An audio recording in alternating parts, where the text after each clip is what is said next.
জল, জল, কেউ কি আমায় এক গ্লাস জল খাওয়াবে? তৃষ্ণায় বুক ফেটে যাচ্ছে।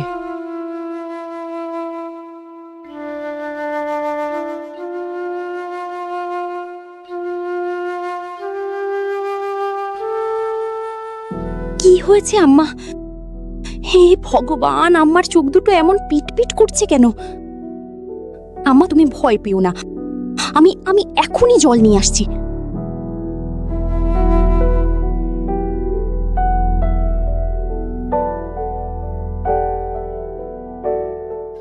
হাই হাই, হে ভগবান, ঘরে তো এক ফোঁটা জলও নেই, বালতি কলসি সব খালি পড়ে আছে। আকাশ থেকে আগুন বর্ষানো সূর্য দেখা যাচ্ছে। মাঠ ঘাট ফাটা, জমিতে চৌচির ধরেছে। নদী নালা পুকুর পুরোপুরি শুকিয়ে গেছে। গাছের পাতা ঝরে গেছে আর চারদিকে শুধু ধুলো উড়ছে। পশু পাখি এক ফোঁটা জলের জন্য দিকে দিকে ঘুরে বেড়াচ্ছে। গ্রামে একটাই কুয়ো ছিল, যাতে জল খুব কম ছিল, আর জল নেওয়ার মানুষের সংখ্যা খুব বেশি ছিল। ও কমলা মাসি, কোথায় কোথায় ঢুকে আসছেন? হ্যাঁ, দেখতে পাচ্ছেন না কতক্ষণ ধরে আমরা লাইনে দাঁড়িয়ে আছি, আর আপনি একটা ন্যূনতম লজ্জা শরমও কি নেই? চল, আমিও দেখছি, দেখি তুই কেমন করে আমাকে ঢুকতে বাধা দিস। দুজনের মধ্যে ভীষণ ঝগড়া শুরু হলো। এটা দেখি এক এক করে সবাই লড়াই নেমে পড়ল। গ্রামে যেখানে সবাই গরমের জন্য এক ফোঁটা জলের জন্য হাহাকার করছে, সেখানে শেঠ গব্বর সিং, যে পুরো পাড়ার জল বন্ধ করে নিজে ফিল্টার সাপ্লাই করত, তার কাছে ঐশ্বর্য আর আরামের কোনো অভাব ছিল না।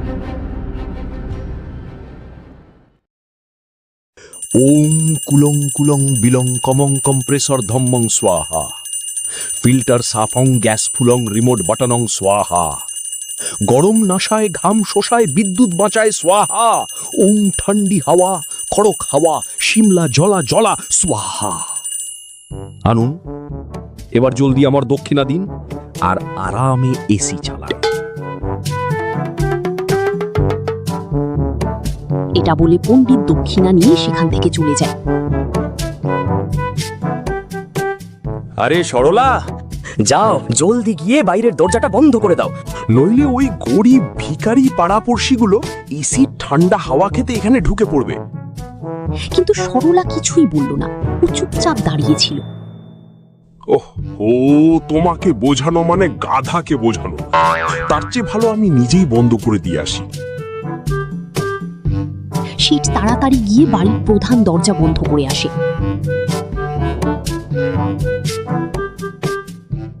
মম, আমি সুইমিং পুলে জল ভরতে যাচ্ছি। আজ আমার কয়েকজন বন্ধু আসবে, আমরা সবাই মিলে পুলে খুব মস্তি করব। সঞ্জু বাবা, তুমি জানো না যে গরমের দিনে জলের কত অভাব হয়? আর তুমি বেকার পুরো সুইমিং পুল ভরার কথা বলছো?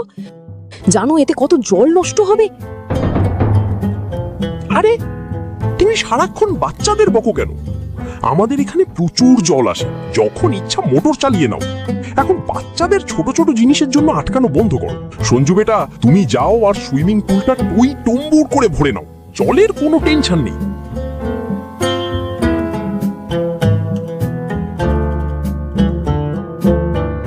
সঞ্জু সুইমিং পুলে পাইপ লাগিয়ে দেয় আর ভুলে নিজের ঘরে চলে যায়।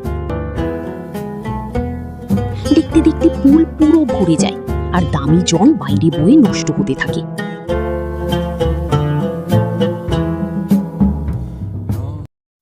অন্যদিকে গ্রামের বাকি অংশে জলের জন্য হাহাকার লেগেছে।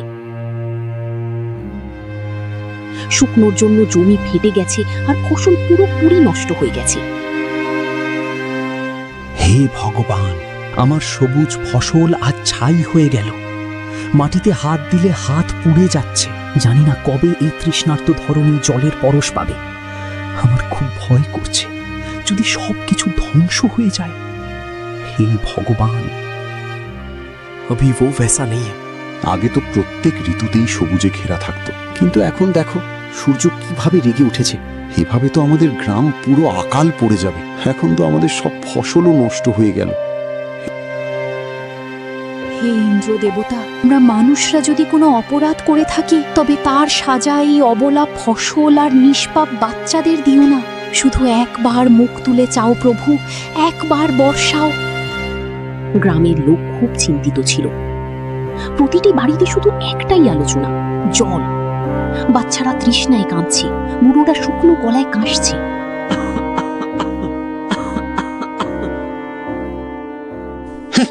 এটা কি? এটা কি জল? এত দুর্গন্ধ, একেবারেই খাওয়ার যোগ্য নয়। এটা বলে লোকটা জলের গ্লাস ফেলে দিল। কি করব বলো, এখন জলটাই যখন এমন, তাহলে বলো এতে আমার দোষটা কোথায়? গ্রামে শুধু সেই একজনই ছিল যার কাছে জলের কোনো চিন্তা ছিল না, ধনী শেঠ গব্বর সিং। ও রোজ চেয়ারে বসে ইসির হাওয়া খেত। যত গরম বাড়বে তত আমার ব্যবসা চমকাবে। ওগো শুনছো, দেখো না গ্রামের মানুষগুলো খুব কষ্টের মধ্যে আছে। আরে মূর্খ মানুষ, সমস্যায় পড়লে তবেই তো কিনবে। বিনামূল্যে জল বিলানোর জন্য আমি শেঠ হইনি। পরদিন থেকে গব্বর সিট নিজের দোকানের বাইরে একটা বড় পোস্টার লাগিয়ে দিল, যেখানে লেখা ছিল, এখন থেকে জলের দাম আর সোনার দাম সমান। সোনা বেচো আর জল কিনো। তৃষ্ণা পেয়েছি, তাহলে টাকা নিয়ে এসো। লোকেরা এটা দেখেই অবাক হয়ে গেল। পুরো গ্রাম এই পোস্টার দেখে রাগে ফেটে পড়ল। এ মানুষ নয়, তৃষ্ণার ডাকাত। এমন কি কেউ হয় যে সোনার দামে 20 টাকার জলের বোতল বিক্রি করে? এখন আমরা জল ছাড়া বাঁচবো কি করে?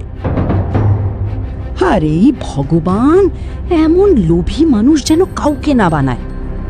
কারুর এত সামর্থ্য ছিল না যে সোনার দামে জলের বোতল কিনতে পারে। এখন সবাই তৃষ্ণায় কাতর হয়ে পড়ল।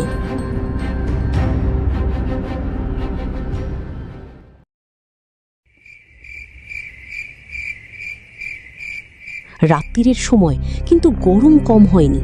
লোকেরা গাছের নিচে বসে আছে। এখন আর কি বলি, গরমে জান বেরিয়ে যাচ্ছে, আর জলও জবাব দিয়ে দিচ্ছে।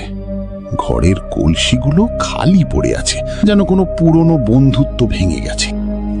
আজ কুয়ো থেকে যে জল বেরোলো তা থেকে এত গন্ধ আসছিল, কিন্তু কি করব, জলই জীবন।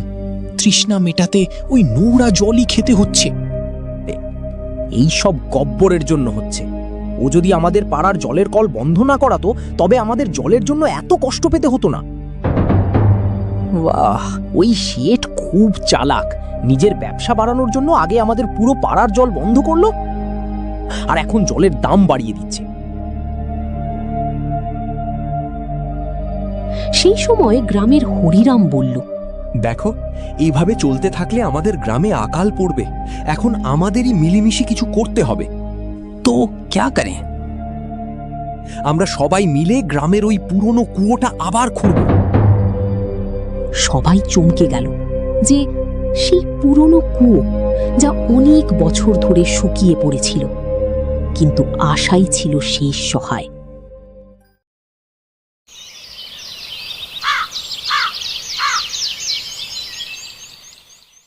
পরদিন সকালে পুরো গ্রাম জুটে গেল। কেউ কোদাল আনলো, কেউ ঝুড়ি, কেউ দড়ি। মেয়েরাও পিছিয়ে ছিল না। সবাই মিলে অল্প অল্প করে কুয়ো খুঁড়তে লাগলো।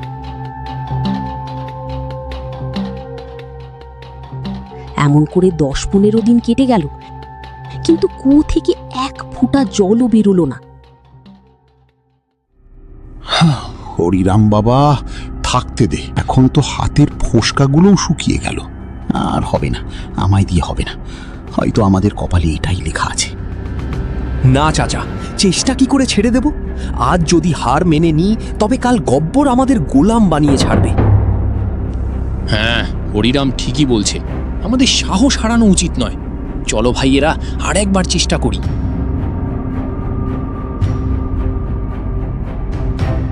লোকেরা শেষ আশা নিয়ে আর একবার চেষ্টা করল, কিন্তু জল বেরোলো না। তখন সবাই হার মেনে পিছন ফিরে চলে যায়। ওদিকে গব্বর সিং জোর জোর হাসতে হাসতে স্নান করছে। ঠান্ডা ঠান্ডা জলে স্নান করা চাই, গরমটাকে দূরে তাড়ানো চাই, ছপ ছপ করে গান গাওয়া চাই, মস্তিতে সবাইকে স্নান করানো চাই। কুল কুল ঠান্ডা পানি, এটাই হলো সেরা কাহিনী। আর ওই গ্রামবাসীগুলো বেচারারা জলের জন্য চাতক পাখির মতো তৃষ্ণার্ত হয়ে আছে। আমি বলেছিলাম না জল বেরোবে না। এদিকে গ্রামবাসী দুঃখে। হে ইন্দ্রদেব, এখন আপনিই একমাত্র ভরসা। বাচ্চা বুড়ো মেয়েরা সবাই কেঁদে কেঁদে প্রার্থনা করতে লাগলো। বৃষ্টি পাঠিয়ে দাও প্রভু, আমাদের ফসল বাঁচিয়ে নাও, পশুদের জল দাও।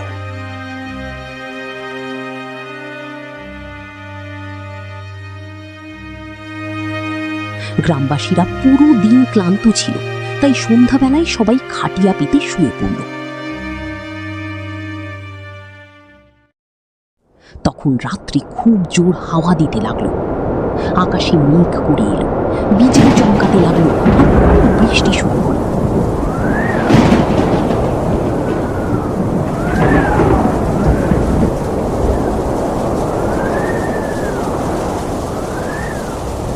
পুরো রাত ধরে বৃষ্টি হলো।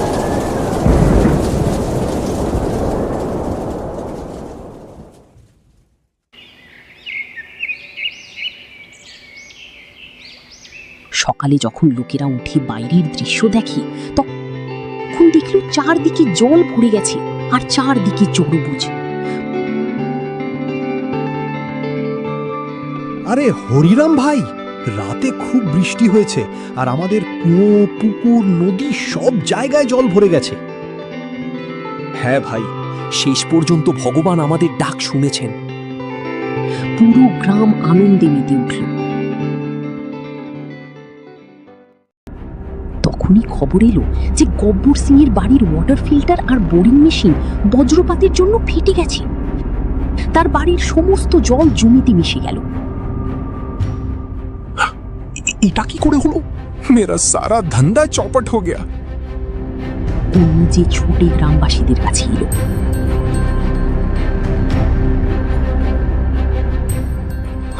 আমার ভুল হয়ে গেছে, আমাকে মাফ করে দিন, আমি আপনাদের খুব কষ্ট দিয়েছি। শেঠজি, জল ভগবানের দিন, কোনো ব্যবসার জিনিস নয়। গব্বরের চোখে লজ্জা ছিল, ও এখন একজন ভালো মানুষ হয়ে গেছে। ফসল আবার সবুজ হয়ে উঠল, পশু পাখি ফিরে এলো, বাচ্চাদের হাসি ফিরে এলো।